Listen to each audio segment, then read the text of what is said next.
అందరికీ నమస్కారం. ఈరోజు మీతో షేర్ చేసుకునేటువంటి విషయం చైల్డిష్ మెంటాలిటీ అని అంటారు.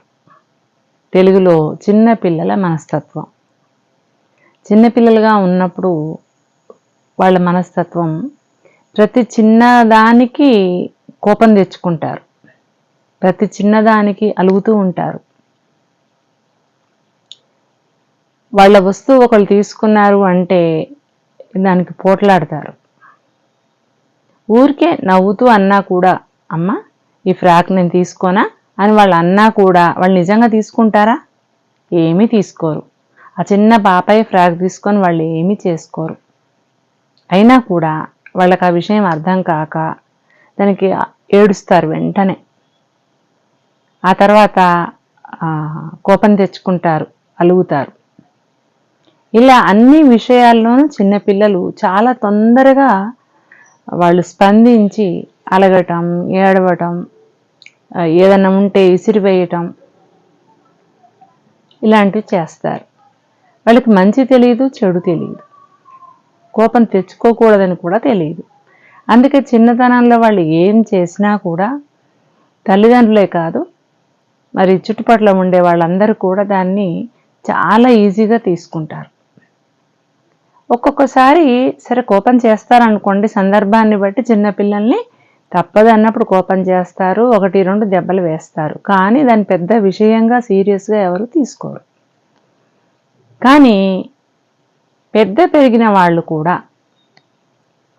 వయసు చాలా పెరిగి పెద్దవాళ్ళు అయ్యాక కూడా 25-30 దాటాక కూడా 40లో చేరుకున్నా కూడా కొద్దిమంది మనసులు మారవు. ఇంకా చిన్నపిల్ల మనస్తత్వాలతోనే ఉంటూ ఉంటారు. ప్రతిదానికి కోపం తెచ్చుకోవటం, అందరూ నా మాటే వినాలి అనుకుంటారు. చిన్నపిల్లలు కూడా అంతే కదా. వాళ్ళు బొమ్మ కావాలి అంటే వెంటనే బొమ్మ కొనివ్వాలి. నాన్నని అడిగితే నాన్న వినాలి, అమ్మని అడిగితే అమ్మ వినాలి, అన్నయ్యలు ఉండుంటే అప్పటికే అన్నయ్యలు వినాలి, అందరూ వినాలి. వాళ్ళు ఆట ఆడుకుంటే ఓడిపోయారు అని అనకూడదు వాళ్ళని, లేదమ్మా నువ్వు ఓడిపోలేదనే అనాలి. ఇది చిన్నపిల్ల మనస్తత్వం. మరి 40 ఏళ్ళు వచ్చిన మనం కూడా ఓడిపోయినా ఓడిపోలేదు అనమంటే ఎవరంటారు చెప్పండి? మనం అర్థం చేసుకోవాలి. నేను ఓడానా గెలిచానా అని అర్థం చేసుకుని జీవితమైనా ఒక ఆట అయినా ఏదైనా సరే, గెలిచామా మంచిది, ఓడిపోయామా దీన్ని ఒక స్ఫూర్తిగా తీసుకుని మళ్ళీ ఇంకోసారి ఓడిపోకుండా జాగ్రత్త పడాలి అనుకోవాలి.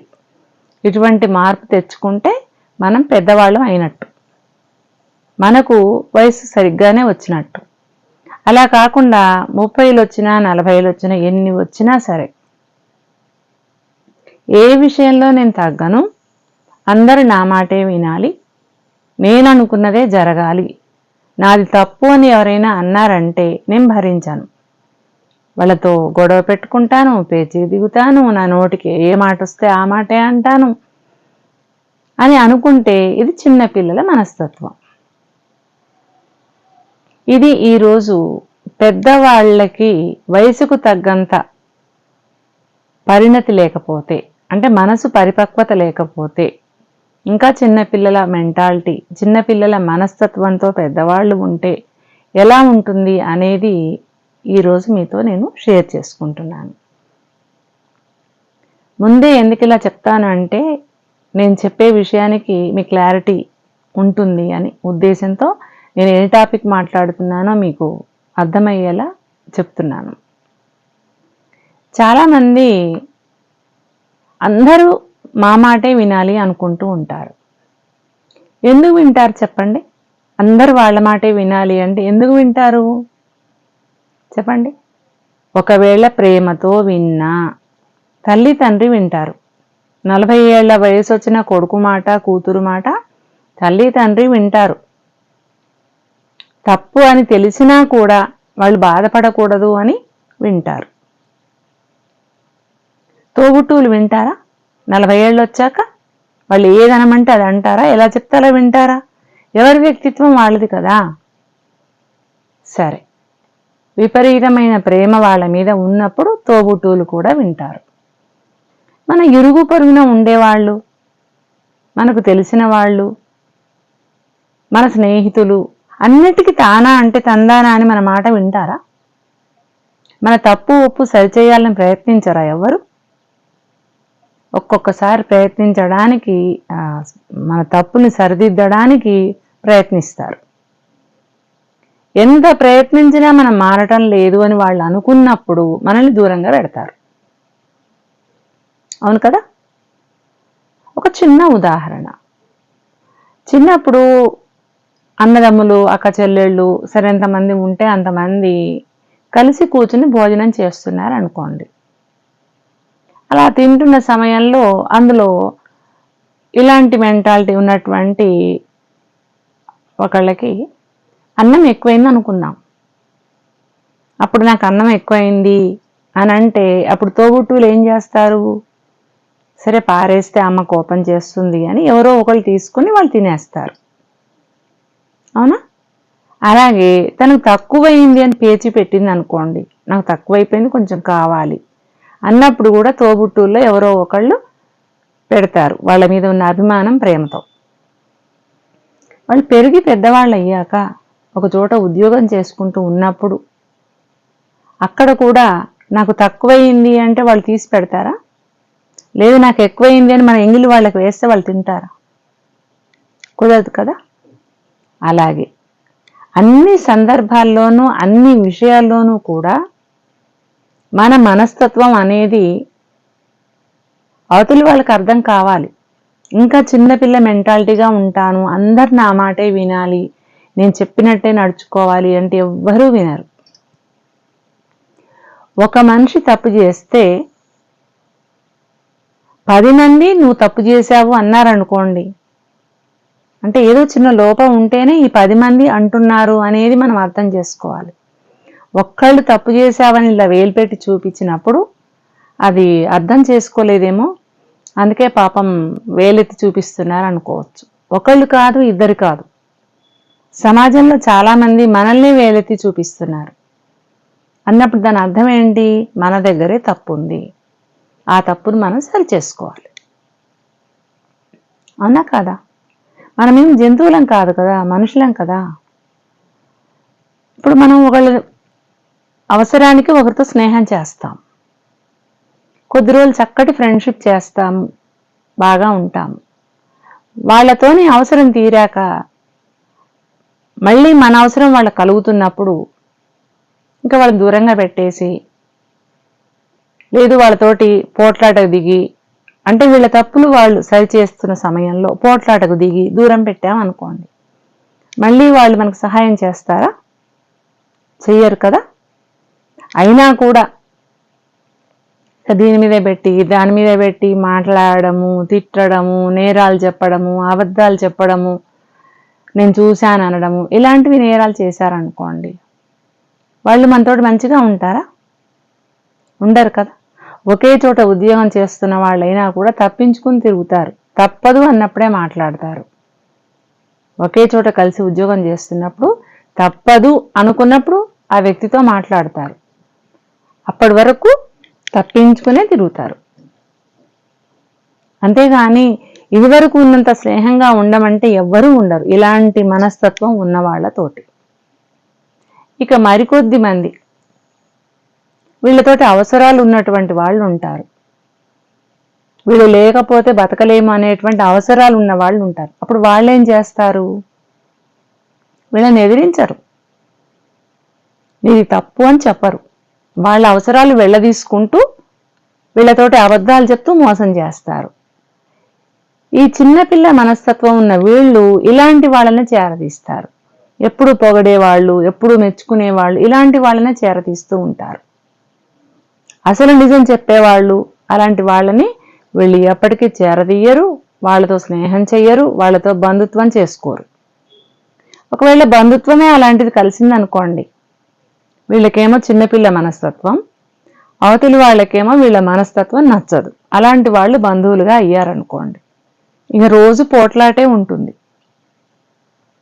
సరే ఎందుకులే పోట్లాట, ఇలాంటి మెంటాలిటీ ఉన్న ఆవిడతో అని వాళ్ళు ఓపికగా సర్దుకుని విని విననట్టు చూసి చూడనట్టు వదిలేశారనుకోండి, ఇక వీళ్ళు రెచ్చిపోతారు. నా మాటకు ఎదురే లేదు, నన్ను చూస్తే భయపడిపోతున్నారు, నన్ను చూస్తే వాళ్ళు జడుచుకుంటున్నారు, నేను అనే మాటలకి వాళ్ళు ఎదురు చెప్పలేకపోతున్నారు అని గర్వం పెంచేసుకుంటారు. పెంచుకొని ఇంకా 4 సార్లు తగాదా పడతారు, ఇంకా 4 సార్లు పోట్లాడతారు. దాంతో ఆ బంధుత్వం అనేది, ఆ బంధం అనేది తెగిపోతుంది. మనసు విరిగిపోయి వాళ్ళు పూర్తిగా బంధం అనేది వదిలేస్తారు. ఏదో ఒక రోజు జీవితంలో ఎవరికైనా ఆపదలు వస్తాయి. ఆవిడకి ఆపద వచ్చిందనుకోండి, బంధుత్వంలో మంచిగా ఉన్న ఆవిడకి ఆపద వచ్చిందనుకోండి, ఈ చిన్నపిల్ల మనస్తత్వం ఉన్న ఈవిడ సహాయం చెయ్యదు. మొదటి మాట, సహాయం చెయ్యదు. ఎందుకంటే ఈమె చిన్నపిల్ల మనస్తత్వం కదా, ఇదివరకు అలా అయింది ఇలా అయిందని ఒక ఉడుకుమూతనంతో ఏ విధమైన సహాయం చేయకుండా తప్పించుకుని వెళ్ళడానికి ప్రయత్నిస్తుంది. ఏ సహాయం చేయదు. ఒకవేళ సహాయం చేసినా ఎన్నో టెంపర్ మాటలు మాట్లాడుతూ చేస్తుంది. ఒకవేళ ఈ చిన్నపిల్ల మనస్తత్వం ఉన్న ఈమెకి ఆరోగ్యం బాగాలేదు అనుకోండి, అప్పుడు ఆవిడ నాకు తప్పదు, నేను చెయ్యాలి. ఇప్పుడు ఈమె నేను చెయ్యను అనడానికి నా వయసు అంగీకరించదు, నేను పెద్దదాన్ని, నాకు బాధ్యత తెలుసు, బరువు తెలుసు అని మనసు చంపుకుని ఈమె మాటలకు ఎప్పుడో మనసు విరిగిపోయినా కూడా ఇక తప్పదు చెయ్యాల్సిందే అని మొక్కుబడిగా చేసేస్తుంది. అలాగని చిన్న బుచ్చదు, ఓ మాట అనదు, మొన్నే కదా నువ్వు ఇలా అన్నావు అలా అన్నావు అని ఏమీ అనదు. పూర్వం చేసిన తప్పులు ఏవి కూడా ఆమె కెలికి బయటికి తీయదు. నోరు మూసుకుని నీకు ఎలా కావాలో అలా ఆమె అన్ని చేసి పెడుతుంది. మరి అదేవిధంగా ఈ చిన్నపిల్ల మనస్తత్వం ఉన్న ఆవిడ ఆమెకు కానీ ఏమైనా ఇబ్బంది వస్తే చేస్తుందా? అలాగా చేయదు, కెలుకుతూనే ఉంటుంది ఎప్పుడు. ఇలాంటి వాళ్ళు జీవితంలో చాలా నష్టపోతారు, చాలా ఇబ్బందులు పడతారు, కష్టాలు పడతారు. వాళ్ళు ఏమనుకుంటారు అంటే, నాకు 40 ఏళ్ళు వచ్చాయి, ఇప్పటి వరకు ఎవరు నాకు ఎదురు చెప్పలే, ఎవరు నన్ను ఏమీ అనలేదు, ఇక ముందు మాత్రం నన్ను ఎవరైనా అంటారా? నాకు చాలా బ్రహ్మాండంగా జరుగుతుంది, నా జీవితం ఇలాగే సాఫీగా సాగిపోతుంది అనుకుంటారు. ఎప్పుడు జరగదు అలా, ఎప్పుడు జరగదు. వర్షాకాలం వెళ్ళిపోగానే చలికాలం వస్తుంది, చలికాలం వెళ్ళిపోగానే ఎండాకాలం వస్తుంది. చలి ఎప్పుడు ఉండదు, ఎండ ఎప్పుడు ఉండదు, వర్షము ఎప్పుడు ఉండదు. అలాంటప్పుడు ఎప్పుడు నీ మాట ఎలా చెల్లుతుంది? నీ మాట కూడా విలువపోయే రోజు ఒకటి వస్తుంది. అప్పుడు ఎప్పుడూ నీ మాటే గెలుస్తుంది అనే అహంకారంతో ఉన్నటువంటి నీకు, చిన్నపిల్ల మనస్తత్వం అని నువ్వు చూసిన వాళ్ళు అనుకున్నా, ఇలాంటి వాళ్ళు వాళ్ళకు వాళ్ళే సమర్థించుకున్నా నేను చాలా గొప్పగా ఉన్నాను అనుకుంటారు. నాది చిన్నపిల్ల మనస్తత్వం అనుకోరు, నేను చాలా గొప్పగా ఉన్నాను, అందరు నా మాటే వింటున్నారు అనుకుంటారు. ఎదుటి వారికి తెలుస్తుంది వాళ్ళకి చిన్నపిల్ల మనస్తత్వం ఉంది అని. ఇక వీళ్ళు సంతోషంగా ఉండేటువంటి రోజులు గడిచిపోయి చలికాలం అనేది వెళ్ళిపోయి మండు టెండలు వచ్చినప్పుడు ఎలా బాధపడతామో అలాగా వీళ్ళ జీవితంలో వీళ్ళకు తానా అంటే తందాన అనేవాళ్ళు దూరమైనప్పుడు, సమర్థించే వాళ్ళు లేనప్పుడు, అన్నిటికీ నువ్వే గొప్ప అని మెచ్చుకునే వాళ్ళు లేనప్పుడు అప్పుడు ఉంటుంది వీళ్ళకు బాధ, తట్టుకోలేరు. సింపుల్గా చెప్పాలి అంటే ఇలాంటి వాళ్ళే ఆత్మహత్య చేసుకుంటారు. ఇలాంటి వాళ్ళకే తొందరపాటు ఎక్కువ. ఏడ్చేస్తారు, మొత్తుకుంటుంటారు, అల్లరి చేస్తుంటారు, గైమని మొత్తుకుంటుంటారు, వాళ్ళను వీళ్ళని పిలిచి చెప్తూ ఉంటారు. ఇక ఇలాంటి వాళ్ళకి అలా ఎవరు మన మాట వినటం లేరు అని వీళ్ళకి అనిపిస్తుంది కదా. నాకు ఇదివరకట్లాగా ఎవరు నేను అన్నది నిజమే అని మెచ్చుకోవట్లేరు అనేది ఒకటి వస్తుంది కదా. అది తట్టుకోలేక రకరకాల పనులు చేసి అవతలి వాళ్ళని భయపెట్టాలని చూస్తారు, తామే గెలిచామనిపించుకోవాలని. కానీ ఈ అభద్రతా భావంతో వాళ్ళు చేసే పనుల వల్ల అప్పుడప్పుడు తీసుకునే నిర్ణయాలు తప్పుగా ఉండి వాళ్ళ ప్రాణాలకు కూడా ముప్పు వస్తుంది.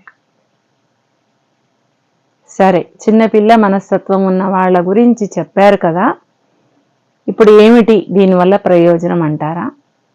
నేను మీకు ఎప్పుడు చెప్తుంటాను, ఏమని అంటే, మన పూర్వకాలంలో ఉన్నటువంటి మంచి మంచి పద్యాల్లో నీతులు, నీతి వాక్యాలు, తన కోపమే తన శత్రువు అని చెప్తుంటాను కదా, అలాగే ఇది కూడా. ఇది చిన్నపిల్ల మనస్తత్వం అనే కంటే తన మాటే నెగ్గాలి అనేటువంటి పంతం, అసూయ, ఎవరి మాట గెలవకూడదు, ఎవరిని ఎవరు మెచ్చుకోకూడదు, అందరూ నన్నే మెచ్చుకోవాలి, అందరూ నేను చెప్పిన మాటనే రైట్ అనాలి, అందరూ నాతోనే ఉండాలి, అక్కడ నేను లేకపోతే మిగతా వాళ్లకు తోచట్లేదు అనుకోవాలి, నేను చాలా గొప్పగా మాట్లాడుతున్నాను అనుకోవాలి, నా మాటల్లో చాలా అద్భుతమైనటువంటి కామెడీ ఉంది, జోకులు ఉన్నాయి, లేదు నాతో చుట్టూ ఉన్న వాళ్ళకి నేనుంటేనే సంతోషం కలుగుతుంది అని, ఇలాంటి ఒక అతి తెలివి, ఓవర్ కాన్ఫిడెన్స్, వాళ్ళ మీద వాళ్ళకే నమ్మకం, నేనుంటేనే ఇవి జరుగుతాయి, నేను లేకపోతే ప్రపంచం మునిగిపోతుంది. మా తల్లిదండ్రులు మెచ్చుకుంటే అందరు మెచ్చుకుంటారా? కాకి పిల్ల కాకి ముద్దు అన్నారు. మనం తప్పులు చదివినా, తప్పులు మాట్లాడినా, బూతులు మాట్లాడినా, ఎలా మాట్లాడినా మనం కన్నందుకు, మన తోడబుట్టినందుకు వాళ్ళు నవ్వుతారు, వాళ్ళని మెచ్చుకుంటారు. లోకం మెచ్చుకోదు కదా. అందుకే ఇలాంటి స్వభావం ఉన్నవాళ్ళు కూడా చాలా కష్టం. ఇలాంటి వాళ్ళతో జీవించడం కష్టం, ఇలాంటి వాళ్ళు స్నేహితులైనా కష్టం, ఇలాంటి వాళ్ళు ఇరుగు పొరుగున ఉన్నా కష్టం, ఇలాంటి వాళ్ళతో మనకు అనుకోకుండా పరిచయం కలిగినా కష్టం. ఆ పరిచయం కొన్ని క్షణాల్లో ముగిసిపోతే పర్వాలేదు, కానీ చాలా కాలం ఇలాంటి వాళ్ళతోటి జీవించవలసి వస్తే మాత్రం అవతలి వాళ్లకు దుర్భరమైనటువంటి పరిస్థితి, వీళ్ళని భరించడం ఎవ్వరి వల్ల కాదు.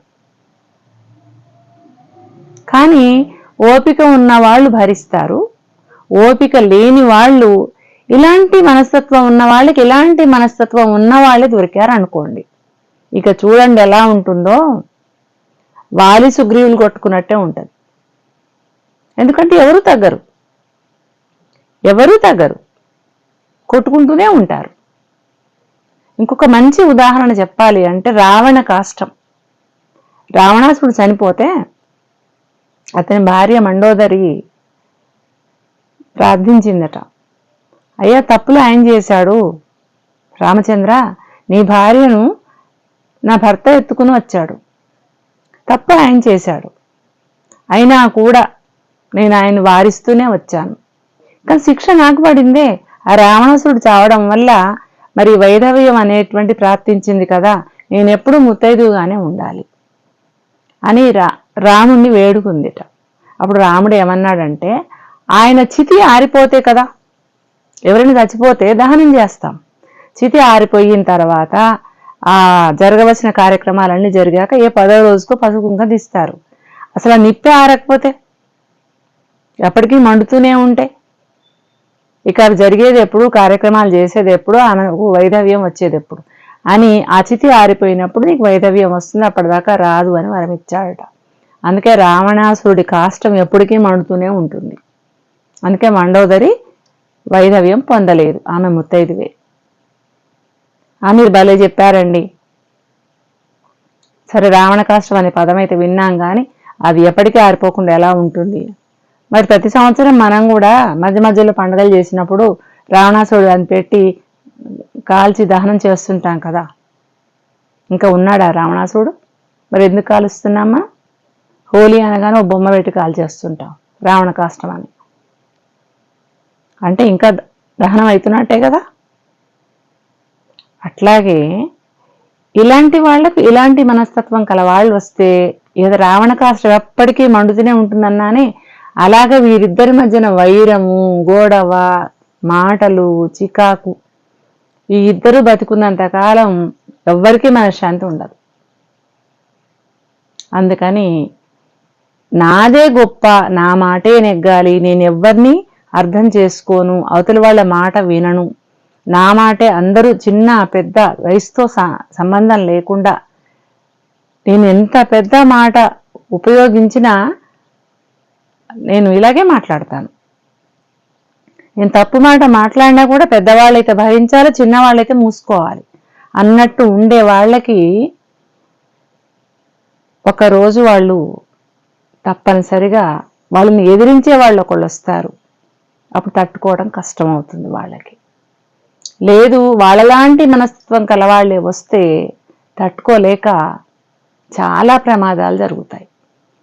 అందుకని ఇలాంటి మనస్తత్వం ఉన్న వాళ్ళు ఎవరైనా సరే నా మాటే నెగ్గాలి, నా మాటే వినాలి, నేనంటే పడాలి, నేను తిడితే పడాలి, నేను నిందలు వేస్తే పడాలి, నేను ఎటువంటి మాట ఉపయోగించినా పడాలి అనుకునే వాళ్ళు చాలామంది ఉన్నారు సమాజంలో.